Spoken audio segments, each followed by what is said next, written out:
లేదు friends, welcome to trending astro. ఈ 2025 ఈ కర్కాటక రాశి వారికి ఎలా ఉందో మనం తెలుసుకుందాము. ఈ కర్కాటక రాశి వారికి అష్టమ రాహువు, అలాగే భాగ్యస్థానంలో శని సంచారము ఈ సంవత్సరము, అలాగే ద్వితీయంలో కేతు సంచారము, వ్యయంలో ఈ యొక్క గురువు బృహస్పతి గ్రహ సంచారం అన్నమాట. సో ఈ సంవత్సరం కొద్దిగా ఇది పరీక్ష సమయం, వీళ్ళకి కొద్దిగా జాగ్రత్తగా ఉండాల్సిన టైము. వృత్తిలో ఉండేవాళ్ళు, వ్యాపారంలో ఉండేవాళ్ళు, అలాగే బిజినెస్ చేసేవాళ్ళు, ఎడ్యుకేషన్ ఫీల్డ్లో ఉండేవాళ్ళు, వీళ్ళంతా కూడా కొద్దిగా జాగ్రత్తగా ఉండాల్సిన టైము. దానికి కారణం ఏంటంటే వీళ్ళకి అష్టమ రాహు యొక్క సంచారం జరుగుతోంది. అంటే ఈ అష్టమ రాహు వల్ల ఊహించని పరిణామాలు, అలాగే దెబ్బలు, యాక్సిడెంట్స్, జాగ్రత్తలు తీసుకోకపోతే, అలాగే ఆరోగ్య సంబంధమైన సమస్యలు ఇవి వచ్చే అవకాశం ఉంటుంది.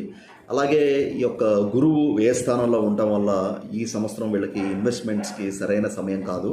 ఇవి పెట్టిన ఇన్వెస్ట్మెంట్స్ తీసుకోవాలంటే వీళ్ళకి చాలా ఇబ్బందులు ఉంటాయి. సో ఖచ్చితంగా వీళ్ళు ఈ సంవత్సరం ఇంపార్టెంట్ లైఫ్లో కొన్ని ఇంపార్టెంట్ డెసిషన్స్ అనేవి హోల్డ్ చేసుకోవడం మంచిది. గురుగ్రహం అట్లీస్ట్ గురుగోచారం మారేంత వరకు కూడా.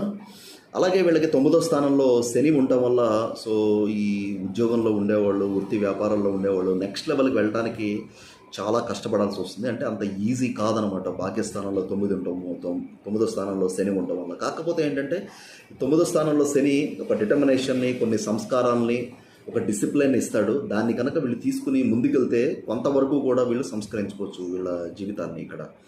అలాగే కేతు ద్వితీయంలో ఉండటం వల్ల వీళ్ళకి ఎంత డబ్బున్నా సరిపోవటము, అలాగే ఇంట్లో ఒత్తిడి.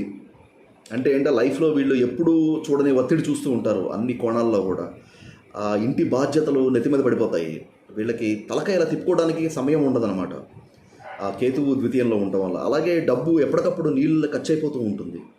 ఆ డబ్బు కోసం చాలా తాపత్రయపడతారు ఈ సంవత్సరం ఈ ద్వితీయ కేతువు. అలాగే న్యాచురల్ వెల్త్ కారకుడైన గురువు వ్యయంలో ఉండటం వల్ల. అలాగే విద్యార్థుల దగ్గరకు వచ్చేప్పటికీ విద్యార్థులకి ఇది కొద్దిగా టెస్టింగ్ టైం అనమాట, పరీక్షా సమయం అనమాట. ఎందుకంటే వీళ్ళు ఎక్స్ట్రా ఎఫర్ట్ పెట్టాలి. ఎందుకంటే గురువు వ్యయంలో ఉన్నాడు. గురువు విద్యకి కారకుడు కాబట్టి, ఎడ్యుకేషన్ కారకుడు కాబట్టి ఈ గురువు వ్యయంలో ఉండటం వల్ల సో వీళ్ళు ఎడిషనల్గా ఎక్స్ట్రా ఎఫర్ట్ అనేది పెట్టాల్సి వస్తుంది కాంపిటేటివ్ ఎగ్జామ్స్లో సీట్ సంపాదించాలంటే.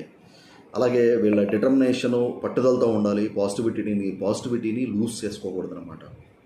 వీళ్ళకి కొద్దిగా ఉన్నంతలో ఈ 9లో శనే వీళ్ళకి కొద్దిగా అనుకూలంగా ఉన్నారు.